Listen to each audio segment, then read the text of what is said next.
fellow team guy and the guy who smoked bin Laden himself, Rob O'Neill. Rob, what you make of this? Hey, Carl, good to be with you as always. This is just typical. I mean, the media are horrible people. And the further you get up into like the Pentagon press pool or the White House press pool, it means you've done more backstabbing to get there, and that's how they do it. And it's not even, they don't care if they're right. They just care if they're first. And even if they have the right information, they're going to spin the headline for clickbait. That's what they do.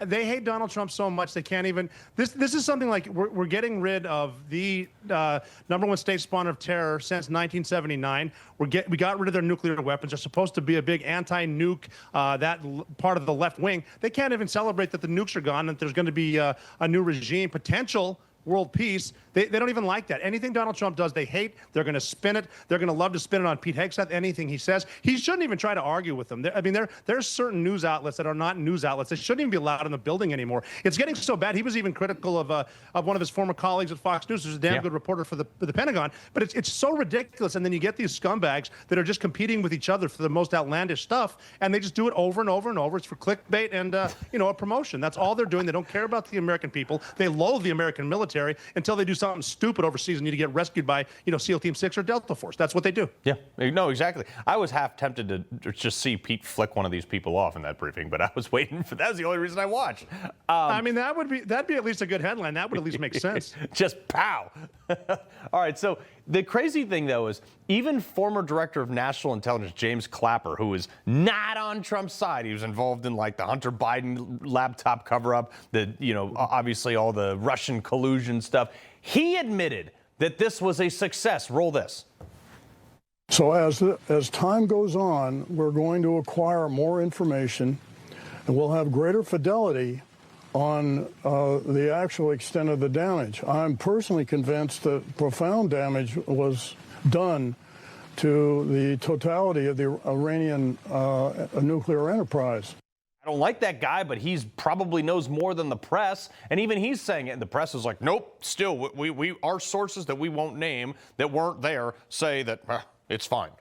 Yeah, the two things they're good at is anonymous sources, then calling somebody a war hawk. That's pretty much all they do. I mean, even Clapper, who, for a lot of reasons should be in a lot more trouble than he is. Yeah. He has to admit that it is what happened. And people that even know someone that knows anything, they have to admit what happened. But the press doesn't need to do that. They have their anonymous source and you have to figure how many of those government employees are disgruntled because there's finally adults in charge of the Pentagon and toilet seats no longer cost $700 a piece. They're going to be angry too. People get fired that should have been fired a long time ago, but they have a grudge. They know the media will take anyone that says anything bad, anonymous source, and then they're gonna run in their rag newspaper or get their talking points, knowing darn well that the 24-hour news cycle, no one's going to talk about it anymore. And even with this administration, we've proven people who have broken the law don't get in any kind of trouble. No one's going to prison. No one's getting in trouble. And so it's like Washington D.C. as usual. It's the train from New York to D.C. and then you can fly to L.A. and everything else is to fly over in the Midwest. That's it. Right. Well, let's talk about that leaker, because they have all these things, and like obviously the New York Times Pentagon paper leak back way back about Vietnam and the origins of that. Those people were eventually prosecuted, but it took mountains of time to get to these people. These leakers, how many people could have known about this? 50 to 100? I mean, it's early intel from a very small group of people. It shouldn't be that hard to bury one of these people under the jail.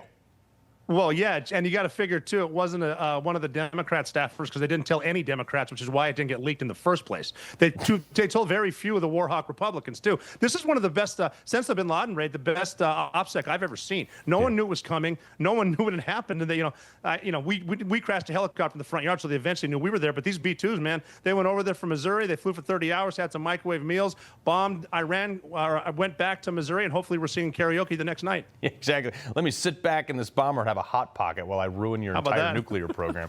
Rob O'Neill, the man who gave bin Laden a dirt nap. We appreciate it, sir.